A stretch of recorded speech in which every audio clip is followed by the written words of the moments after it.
नमस्कार दोस्तों, आपके और मेरे YouTube चैनल में आपका बहुत बहुत स्वागत है। फिर से आपके लिए एक मज़ेदार और इंटरेस्टिंग वीडियो लेके आया हूं। और उनको आप तो जानते ही होंगे कि पाकिस्तान आज किस मुहाने पर खड़ा है और उसकी हालत क्या है। ये सब आपको पाकिस्तानी की ही ज़ुबानी सुनाऊंगा मैं। यही नहीं, अभी और सुनिए। वीडियो को एंजॉय कीजिए। वीडियो पसंद आती है तो लाइक, शेयर और कमेंट करना बिल्कुल मत भूलिएगा। चलते हैं सीधा वीडियो की तरफ। Hey, y'all, come look at this. बड़ा अच्छा लॉजिक दिया है कि मज़हब से किसी को कोई एतराज़ नहीं है, ना मुझे ना ही डेफिनेटली इन्हें एतराज़ होगा। लेकिन अगर दुनिया के साथ चलना है तो फिर थोड़ा सा हमें तो ये भी दूसरी चीज़ें भी देखनी होगी। अफ़गानिस्तान की बात करें, वो तो हमारे से ज़्यादा शायद मजहबी है, तो वो अपने रिलेशन क्यों फिर बेहतर कर रहा है चाइना के साथ, इंडिया के साथ, कैसे उसके रिलेशन बेहतर हो रहे हैं? उसकी एक बुनियादी वजह ये है कि मुल्क की सतह पर ना वो जितने पॉलिटिशियंस वगैरह हैं वो अपने मुल्क को आगे लेके जाना चाहते हैं। हमारे मुल्क में यह है कि जो पॉलिटिशियन है वो अपने आप को आगे लेके जाना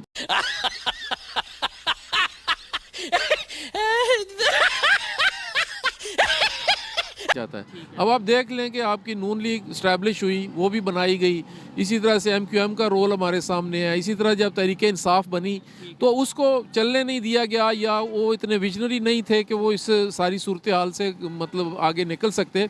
लेकिन हुआ ये है कि वो डगमगा गई सारी चीज़ें। तो जब तक पॉलिटिकल अनस्टेबिलिटी है, ना इकनॉमिक्स डेवलप हो सकती है, ना मुल्क में सुकून आ सकता है, और ना ही आपका कारोबार जो है वो उसमें इजाफा हो सकता है। डॉक्टर साहब, और अभी तो रुको, क्लाइमैक्स अभी बाकी है। आपने जो बात की है मैं उससे काफ़ी हद तक एग्री करता हूं कि मज़हब को और पॉलिटिक्स को अलहदा होना चाहिए। दुनिया के साथ चलना है तो हमें दुनिया के साथ मिलकर काम करने की ज़रूरत है। लेकिन ये बात यूथ में कैसे जाएगी? ये बात जो वोटर हैं पाकिस्तान, यानी पाकिस्तान की जो पब्लिक है, उनको कैसा पता चलेगा? अवेयरनेस कैसे आएगी? इस चीज़ से आ भी सकती है या नहीं आएगी? बस हम ऐसे ही माइक पकड़ के बोलते रहेंगे? नहीं, ये अवेयरनेस बिल्कुल आ सकती है, और उसकी सिर्फ छोटी सी बुनियादी वजह है, अगर आप तालीमी निज़ाम सब के लिए यकसा कर दें, और तालीमी निज़ाम यकसा करेंगे तो नौकरी के मौके और आगे बढ़ने के मौके यकसा तौर पे मिलेंगे। बाप को भेज, तेरे बस की बात नहीं। अगर आप सोसाइटी को मुख्तलिफ हिस्सों में बांटेंगे कि ये एचिसोनियन हैं और ये लोग जो है वो मतलब है उर्दू तालीम पढ़ने वाले, गवर्नमेंट स्कूल के हैं, ये प्राइवेट, और ये मदरसे वाले पढ़ने वाले हैं, तो आपने तो खुद ही सोसाइटी को तकसीम कर दिया। तो जब वो तकसीम कर दिया तो उनके दरमियान कन्फ्लिक्ट लाजमी है। अच्छा, एक मज़े का सवाल है कि इंडिया सेकुलर कंट्री है, उसका ये कहना भी है और नज़र भी अब काफ़ी हद तक आता है, क्योंकि वहाँ पर मुस्लिम भी रह रहे हैं, वहाँ पर सिख भी रह रहे हैं, वहाँ पर क्रिश्चियन और हिंदू भी रह रहे हैं। ठीक है, क्या फ़ायदा हुआ इंडिया को सेकुलर होने का? ज़रा दुनिया की नज़र से अगर देखा जाए तो कोई फ़ायदा तो हुआ है। डेफिनेटली दुनिया की 5वीं बड़ी इकानमी बन चुकी है। अच्छा, मैं इंडिया पे भी बात करता हूँ, साथ आप ज़रा बांग्लादेश को देखिए। बांग्लादेश में एक ही सूरत हाल है, लेकिन उनका GDP देखें और उनके रिजर्व देखें, और हमारा और इवन इंडिया के साथ भी उनका कोई मुकाबला नहीं है। इंडिया सेकुलर इसलिए हुआ कि जो नेहरू का और उस वक्त का नारा था ना, वो ये कहते थे कि ये जो प्रॉपर्टी है ये हम पर्सनल नहीं होने देंगे। जैसा कि मुग़लों के दौर में वो स्टेट की प्रॉपर्टी होती थी, ब्रिटिश दौर में आके वो प्रॉपर्टी जो है वो इंडिविजुअल की आ गई और वडेरे पैदा हो गए। उन्होंने वो वडेराइज्म ख़त्म कर दिया। लेकिन हमारे यहाँ पे तो शायद आज भी 2023 में भी ये सिस्टम हमारे तो ये कहा जाता है कि मुल्क बनाया ही इन वडेरों ने अपने लिए था। ये सब क्या देखना पड़ रहा है? अच्छा है मैं अंधा हूँ। तो दोस्तों, अगर आपको भी इमरान खान की जो वीडियोस लीक हुई है उसके बारे में अगर आपको जानना है या उसके ऊपर कोई वीडियो चाहते हैं तो नीचे कमेंट सेक्शन में जाके अपना कमेंट ज़रूर करें। तो चलते हैं सीधा वीडियो की तरफ। और ये तारीखी तौर पे साबित भी होता है कि इन लोगों ने अपनी एक अलहदा स्टेट इसलिए बनाई थी ताकि हमारा ये जो आज भी सिंध के एरिया में चल जाए, बलोचिस्तान के एरिया, इवन पंजाब के एरिया में हमें बहुत कुछ नजर आता है, मिलता है। दूसरा एक सामना करना पड़ रहा है इंडिया को कि वहाँ पे सिखिज्म भी है, मुस्लिम्स भी हैं और हिंदू भी हैं। तो 3 बहुत बड़ी कम्युनिटीज़ हैं जो रह रही हैं, तो कन्फ्लिक्ट्स वहाँ पे भी हैं, वो भी। हाँ, लेकिन उन्होंने तालीम को अवलियत दी है, यूनिवर्सिटीज़ और हॉस्पिटल्स बेहतर बनाए हैं, जिसकी वजह से इस वक्त वो दुनिया में आप देखें, ये जितनी भी अपना सॉफ्टवेयर की दुनिया है उसको वो कमांड कर रहा है। IT की दुनिया में। इसके अलावा मेडिसिन की अगर बात करें, बहुत तेज़ी से वो ग्रो कर रहे हैं।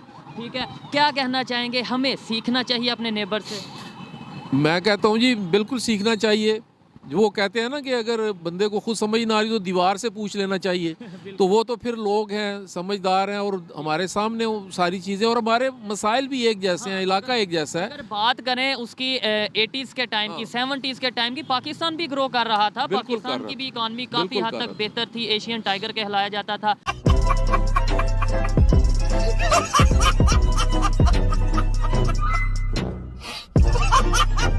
इंडिया तब इतना स्टेबल नहीं था जितना आज स्टेबल है। कौन सी ऐसी पॉलिसीज़ उन्होंने बनाई, उन्होंने कैसे अपने रिलेशन इंटरनेशनली बेहतर किए?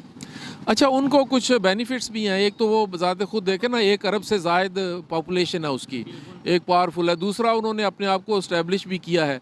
अच्छा, तीसरा एक और बड़ा मसला है, हमारे यहाँ जो पाकिस्तान जैसे ही बना था ना, तो 2 ब्लॉक बन गए थे। क्योंकि ये बरतानिया की कॉलोनी थी, तो उससे हटाने के लिए अमेरिका ने अपना असर यहाँ पे डाला। उधर से रशिया जो था वो उसकी अमेरिका के साथ लगती, तो वो रशिया ने भी इधर कंसंट्रेट किया।